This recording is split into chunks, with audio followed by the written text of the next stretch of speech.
Next question 9.1 का question number 10। उसमें हमें एक डायमीटर और कॉर्ड दे दी। डायमीटर की लेंथ 10 सेंटीमीटर बता रहा है और कॉर्ड 8 सेंटीमीटर है और डायमीटर बाइसेक्ट करता है कॉर्ड को। ठीक है, तो ये देखें हमने एक डायमीटर ड्रॉ कर लिया और नीचे एक कॉर्ड है।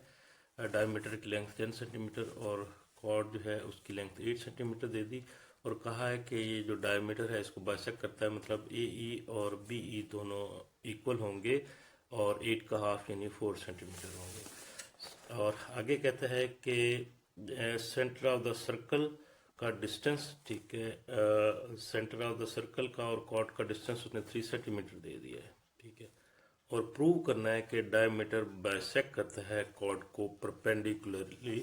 ठीक है, तो ये हमें 3 सेंटीमीटर दे दिया। अब हमने प्रूव करना है कि ये जो डायमीटर है वो परपेंडिकुलरली बाइसेक्ट करता है, यानी ये जो एंगल है हमारा इसको हमने 90 का एंगल प्रूव करना है। तो आओ बच्चों देखो इस क्वेश्चन को हम कैसे सॉल्व करते हैं।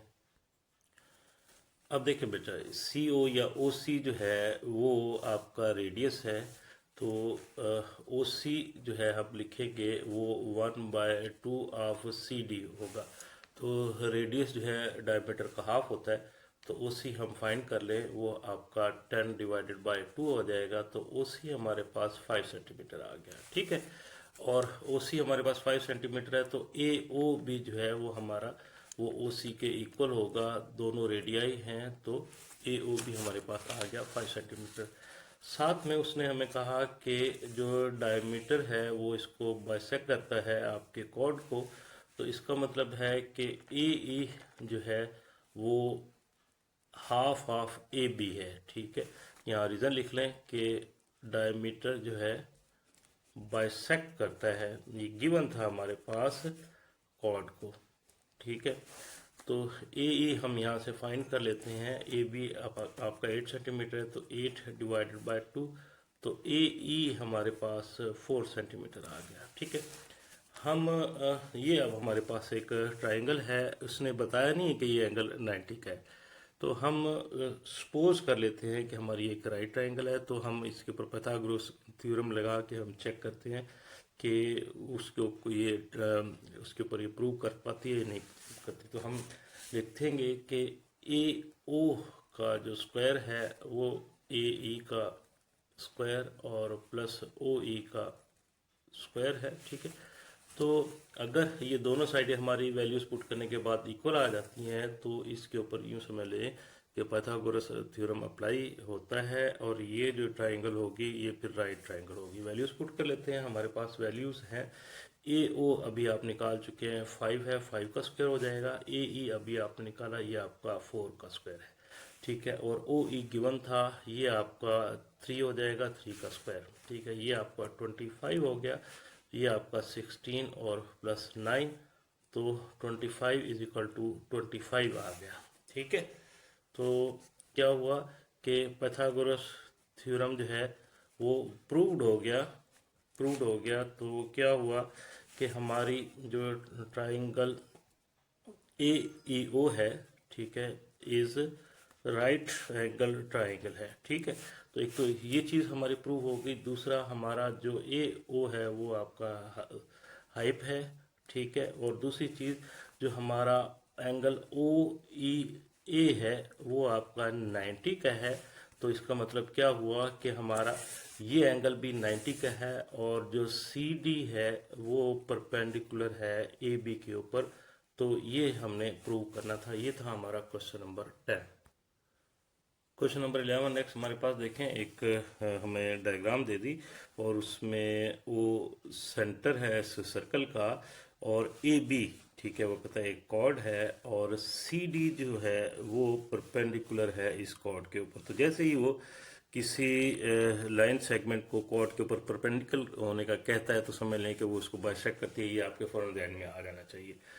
ठीक है, और पास से थ्रू सेंटर और शो करना है कि हमारा ए सी जो है हमारा बी सी के बराबर है।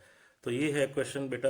अगर देखें इस डायग्राम के अंदर हमारे पास A D C, A C D और बी सी डी दो ट्राइंगल्स बन गई है। तो हम किसी तरह इन दो ट्राइंगल्स को इक्वल प्रूव करेंगे और जब दोनों ट्राइंगल इक्वल आ जाएंगी तो हम कहेंगे कि ए सी और हमारा बी सी बराबर है। तो आओ बच्चों देखो इस क्वेश्चन को कैसे सॉल्व करते हैं। इन दो ट्राइंगल्स को हमने इक्वल प्रूव करना है, तो सबसे पहले हम इन दोनों ट्राइंगल्स के अंदर कॉरस्पॉन्डेंस ले लेते हैं। हम लिखेंगे कि ट्राइंगल ए सी डी जो है कॉरस्पॉन्डेंस रखती है ट्राइंगल हमारी बी सी डी।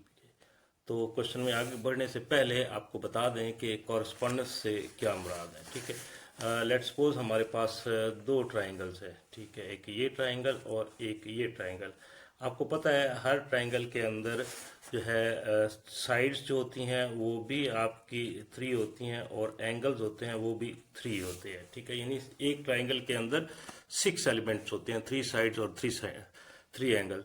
तो कॉरस्पॉन्डेंस का मतलब होता है कि दोनों के अंदर जो मेंबर्स हैं, एलिमेंट्स हैं, उनकी तादाद इक्वल है। तो यानी दोनों ट्राइंगल्स के अंदर 6 एलिमेंट्स है एक, तो ये आपने याद रखना है।